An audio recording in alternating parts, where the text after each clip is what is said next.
नमस्ते भारत। नमस्ते किसान। हम बलराम किसान बड़वानी मध्य प्रदेश से किसान पाठशाला का जो प्रोग्राम रन किया है उसमें सारे भारतवासी एकजुट हो रहे हैं, आगे बढ़ रहे हैं। सीखना सिखाना दौर जारी है। मैं कहूँ हिंदुस्तान से बाहर के भी किसान जुड़ गए हैं, आगे जुड़ते जा रहे हैं। इसी कड़ी में मैंने एक चीज़ बतलाई थी दिवाली के पहले कि हम कुछ नया इनोवेशन क्या करें। नए में मुझे समझ में आ रहा है जो कुछ हमने अभी किया है उसमें मृदा परीक्षण को लार्ज स्केल पर समझने की आवश्यकता है, एप्लीकेशन की आवश्यकता है। उस विषय में आगे बहुत कुछ सीखने की आवश्यकता है। भारत की मिट्टी को सभी एग्रोनॉमिस्ट ने एक नाम दिया है, soil, SOIL, soul of infinite life, अनंत जीवों की आत्मा। बी किसान ग्रुप ने किसानों के लिए पूरे हिंदुस्तान में बड़े पैमाने पर दिवाली के बाद से सॉइल हेल्थ प्रोग्राम चालू किया है, जिसकी मैं जानकारी आपको देना चाहता हूँ। पूरे भारत के किसी भी कोने का कोई भी किसान हो, मृदा परीक्षण के लिए हमें सैंपल भेज सकते हैं। आप गूगल मैप पर बी किसान स्मार्ट फार्मिंग डालेंगे तो हमारा पूरा एड्रेस आ जाएगा। मैं बतला भी देना चाहता हूँ, बी किसान स्मार्ट फार्मिंग, तलुन बुजुर्ग, तहसील बड़वानी, जिला Barwani, Madhya Pradesh, MP। Pin code है 451 551 451 551। यहाँ पर आप आपके मिट्टी का सैंपल भेज सकते हैं। 200 ग्राम सैंपल भेजना है। निकालना कैसे है? 5 एकड़ के लगभग एक सैंपल रहता है। पूरे 5 एकड़ में से रेंडमली 5-7 जगह से, अलग अलग जगह से, 10 जगह से ऊपर की 4 इंच मिट्टी हटा करके मुट्ठी भर के लेना है, झोले में डालना है। इस तरह से आपके पास 3 से 5 किलो सैंपल इकट्ठा होगा। उसको बराबर जगह पर बिखराना है। उसमें लोहे के टुकड़े, बड़े कंकर, लकड़ी के टुकड़े बड़े हों उनको निकाल लेना है, प्लास्टिक हो उनको निकाल लेना है। मिट्टी के ढेपे बड़े हो उनको कूट लेना है। कूटने के बाद सैंपल को पूरा फेंटना है। फेंटने के बाद आधा फेंकना है, फिर फेंटना है, फिर आधा फेंकना है, फिर फेंटना है, फिर आधा फेंकना है। इस तरीके से 3 से 5 बार करेंगे तो 200 ग्राम सैंपल हमें आप कोरियर कीजिए। उस सैंपल में आपका नाम, address, pin code, mobile number लिखना ज़रूरी है। अगर एक से ज़्यादा सैंपल है तो खाता खसरा नंबर या उस मिट्टी का जहाँ का सैंपल आपने भेजा है उसका नाम कुछ आपको चिन्हित करके भेजना है ताकि डिफाइन कर सके। मात्र 150 रुपये की फ़ी है हमारी। ऑफिस का नंबर है 94 245 38 222 94245 38222। हाँ, मृदा परीक्षण होना क्या चाहिए या होता कैसे है, ये बहुत ही इम्पोर्टेंट है। एक तो आप सैंपल भेज सकते हैं, या दूसरा आपने कहीं से भी मिट्टी की जांच कराई है तो इस नंबर पर, ये ऑफिस का व्हाट्सएप नंबर है, यहाँ पर आपके मृदा परीक्षण टेस्ट रिपोर्ट का फ़ोटो भेज सकते हैं या PDF भेज सकते हैं। आपको समझना है कि वह क्या है, तो उसका एनालिस्टिक आपको निःशुल्क बताया जाएगा। एक ही शर्त है, हाँ शर्त ज़रूर है कि आप किसान पाठशाला YouTube चैनल के सदस्य हैं तो आपकी मृदा परीक्षण की रिपोर्ट को हम फ्री में आइडेंटिफाई करके गाइड करेंगे आपको। तो आपको आपके ईमेल एड्रेस से जो YouTube आपने स्टार्ट किया है उसका स्क्रीनशॉट भेजना है। आपको सब्सक्राइब लेकर के बेल आइकन को हिट किया होना चाहिए, तो हम आपको निःशुल्क जानकारी देंगे। वह इसलिए है कि हम जो भी जानकारी देंगे वो YouTube पर ही वीडियो के माध्यम से आएगी, तो आपको बेल आइकन हिट करेंगे तो आपको नोटिफिकेशन भी आएगा कि आपका जो मृदा परीक्षण है उसका वीडियो के माध्यम से हम आपको गाइड करेंगे, तो आप घर पर ही उसकी एनालिसिस रिपोर्ट देख सकते हैं। मृदा परीक्षण का जो प्रोपोगेंडा चल रहा है भारत में अभी तक, वो होना क्या चाहिए, चल क्या रहा है और किसान को क्या समझ में आता है, ये कुछ चीज़ें हैं जो हमें आपको समझना चाहिए। सोल ऑफ इन्फिनाइट लाइफ, अनंत जीवों की आत्मा अगर मिट्टी को रखना है हमें, जो हम पेस्टिसाइड फर्टिलाइज़र और वीडीसाइड से ख़त्म कर चुके हैं, इसको मीडिया बना चुके हैं, एक माध्यम बना चुके हैं, यहाँ पर जीवंत भूमि नहीं बची है। तो हमें मृदा परीक्षण में ज्ञात क्या होना चाहिए या समझना क्या चाहिए? तो हमारी मिट्टी का, हमारी सॉइल का पीएच क्या है, पावर ऑफ हाइड्रोजन या प्रेजेंटली हाइड्रोजन, पोटेंशियल हाइड्रोजन, ये पीएच का फुल फॉर्म होता है। अपनी साधारण भाषा में, मैं अगर क्षेत्रीय भाषा में, किसानों की भाषा में कहूँ तो मिट्टी में पीएच 1 से 14 तक का मान रहता है। उसमें सेंटर पॉइंट 6.5 से 7 होता है। 6.5 से 7 है तो पौधा जो हम फर्टिलिटी या जो हम भोजन प्रणाली डाल रहे हैं उसे अपटेक करेगा। 6.5 से नीचे जाएगा तो कुछ फर्टिलिटी नहीं अपटेक होगी, 6.5 या 7 से ऊपर जाएगा तो कुछ अपटेक नहीं होगी। तो हमें सॉइल हेल्थ में एक ही चीज़ समझना रहती है कि आपका पीएच मान क्या है। दूसरा, कार्बन परसेंटेज क्या है। पूरी मृदा परीक्षण की रिपोर्ट में कार्बन परसेंटेज हमें समझना पड़ता है कि कार्बन परसेंटेज क्या है। एग्रोनॉमिस्ट की भाषा में जो मैंने समझा है, 0.5 से लेकर 1 तक एग्रोनॉमिस्टों ने अभी किताबी ज्ञान में सही माना है। मेरे हिसाब से यह 100% गलत है। कम से कम 1% होना चाहिए और सही होता है 5% कार्बन,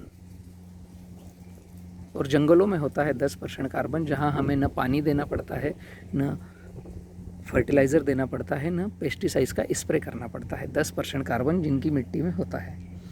वही 70-30 फार्मिंग के जरिए मैं सूत्र लॉन्च किया हूँ, जो हम किसान पाठशाला के जरिए किसानों के बीच में जा रहे हैं। आप अगर यूट्यूब पर देखेंगे, 999 नंबर का वीडियो है जिसका शीर्षक है 70-30 फार्मिंग, 70-30 खेती, जिसका पूरा निचोड़ है कि आपकी मृदा में कार्बन परसेंटेज कैसे इंक्रीज़ हो और वहाँ जीव, जीवात, जीवश्य, जीवनम की कॉलोनी कैसे डेवलप हो, ताकि सभी तरह के फूक, बैक्टीरिया, मित्र कीट, फंगाई सभी वहाँ पर हो और एक दूसरे की कॉलोनी डेवलप करके आपकी फसल को रेडीमेड भोजन वो खुद उनकी विष्ठा से देते रहें। आपको बलराम किसान को या किसान पाठशाला को 100 समझना है, 100% समझना है, तो आपको किसान पाठशाला पर 999 नंबर का वीडियो देखना चाहिए। हर किसान को, या किसान हितैषी हो उसने भी देखना चाहिए और अपने किसान मित्रों को फॉरवर्ड भी करना चाहिए। 3 घंटे 33 मिनट 19 सेकंड का वीडियो है। हेडफोन लगा कर देखो, जितनी देर देख सको, फिर पॉज करके दूसरे दिन देख लो, लेकिन हेडफोन लगा करके सुनना, देखना चाहिए और नोट्स बनाना चाहिए। अगर आप फार्मिंग करते हैं, कोई से भी फील्ड की फार्मिंग हो, जीवन बदल देगा आपका एग्रीकल्चर में। ये हमारा किसान पाठशाला का पूरा निचोड़ है कि फार्मर ने किस रास्ते पर जाना चाहिए और किस तरह की फार्मिंग करना चाहिए। जो मैं 2006 से खेती में एंट्री किया और मेरा जो अनुभव है अभी तक का, 2020 आज है, आज 17/11/2020 है आज तारीख, आज तक का पूरा निचोड़ है। सिंप्लीफाई तरीके से हम कैसे एग्रीकल्चर को टच करें, कम खर्च में क्या ज़्यादा उत्पादन ले, या बिना खर्च से कैसे हमारी फार्मिंग को करें, ये सूत्र है 70-30 फार्मिंग। सूत्र पर ही जंग जीती जाती है। खैर, मृदा परीक्षण की मैं बात कर रहा था। हम सभी किसानों को सॉइल हेल्थ फिक्र करना चाहिए। हमारी मिट्टी में जीव, जीवश्य, जीवनम है, हमारी मिट्टी में कार्बन परसेंटेज क्या है और हमारी मिट्टी का पीएच मान क्या है। वहीं पानी की बात आती है, तो पानी में हमें पीएच और टीडीएस का पता होना चाहिए।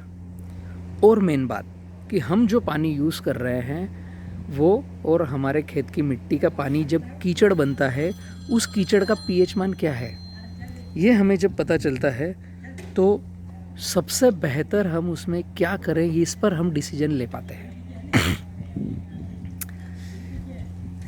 प्रोपोगेंडा मैंने शब्द एक यूज़ किया था, वो शायद हमारे एग्रोनॉमिस्ट को मालूम नहीं है इसलिए चल रहा है, या हमारे गवर्नमेंट की लॉबी को पता नहीं है, या वो रिपेयर करना नहीं चाहते, इसलिए मैंने वो शब्द यूज़ किया था। क्योंकि मृदा परीक्षण में सभी पूरे हिंदुस्तान के एग्रोनॉमिस्ट, गाइडलाइन टेक्नीशियन, किताबी ज्ञान और गवर्नमेंट बॉडी हो या प्राइवेट बॉडी हो, सभी एक ही चीज़ गाइड करते हैं कि आपने मिट्टी परीक्षण करवाना चाहिए और उसमें जो आएगा फर्टिलाइज़र वो नहीं डालना चाहिए, जो नहीं आए वो डालना चाहिए। केवल इतना बताकर रुक जाते हैं।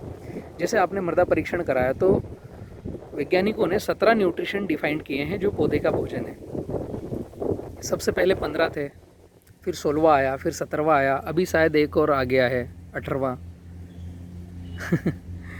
तो जिस दिन 15 बोल दिया था उस दिन क्या पौधे के भोजन 15 ही थे। जिस दिन 18वां आ गया, उनको वैज्ञानिकों को ज्ञात हो गया, तो क्या आज के बाद 19 न्यूट्रिशन पौधे का भोजन नहीं है? नहीं, ऐसा नहीं है। ये जो वैज्ञानिक रिसर्च करते हैं, इनको जो पकड़ में आ जाता है वो ये बोलते हैं कि ये न्यूट्रिशन है। जो आज तक डीपली पकड़ में नहीं आया है, जो जीव जीवात जीवश्य जीवनम कॉलोनी में जो इनको रसायन मिलता है जड़ों को पौधे की, जहाँ तक वैज्ञानिक नहीं पहुँच पाया है, क्या वो पौधे का भोजन नहीं है?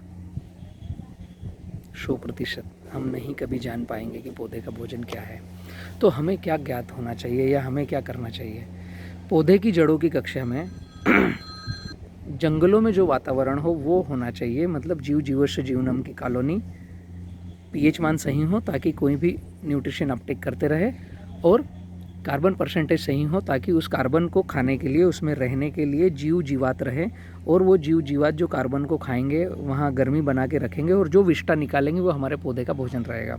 और ऐसी कॉलोनी डेवलपमेंट में हम कोई भी फर्टिलिटी करेंगे तो पौधा 100% भोजन अपटेक करेगा।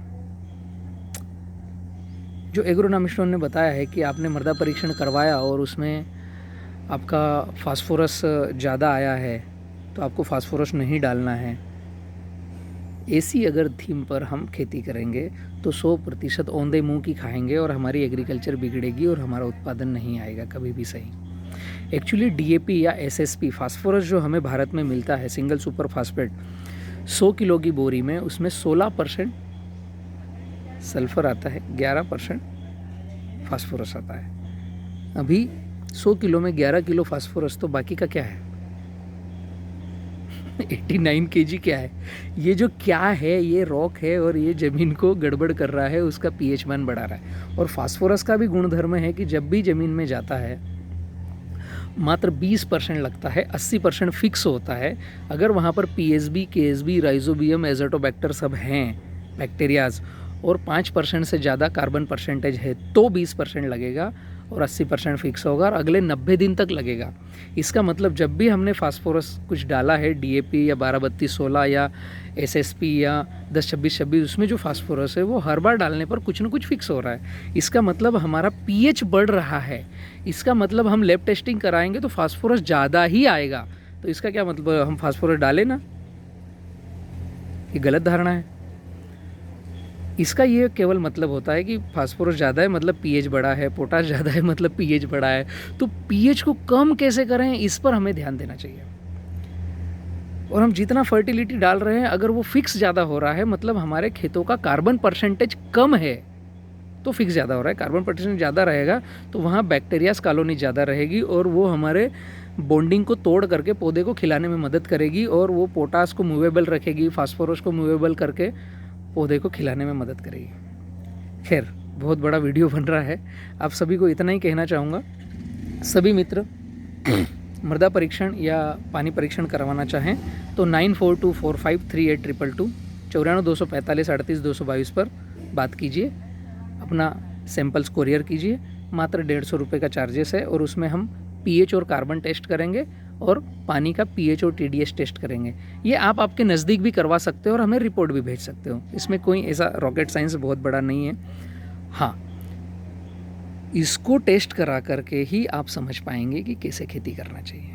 दूसरी बात, 12 महीने में कम से कम 4 बार टेस्टिंग होना चाहिए, हर 3-3 महीने में, ताकि हम जो फर्टिलिटी और इरिगेशन कर रहे हैं उससे हमारी सॉइल का पीएच बढ़ रहा है या कम हो रहा है या स्थिर है। तो ये हमारी एनालिसिस होगी कि हम जो तरीके से खेत में काम कर रहे हैं वो तरीका ठीक है या उसे बदलना चाहिए, या जिस एग्रोनॉमिस्ट को हम मानते हैं उससे क्या सलाह लें और उसके साथ क्या हम चर्चा करें। Thank you. जो मित्र लास्ट तक बैठते हैं ना, उनसे तो मैं रिक्वेस्ट हमेशा ही करूँगा, आप ही सही शुभचिंतक हो, किसान हितैषी हो। ज़्यादा से ज़्यादा इस वीडियो को शेयर करो, ज़्यादा से ज़्यादा किसानों तक पहुँचाओ। आप अगर किसान हितैषी भी हैं तो भी आप ये वीडियो किसानों तक भेजिए, किसानों के ग्रुप में भेजिए, ताकि जागरूकता आए और मेरा भारत डेवलपमेंट में आगे बढ़ सके। Thank you.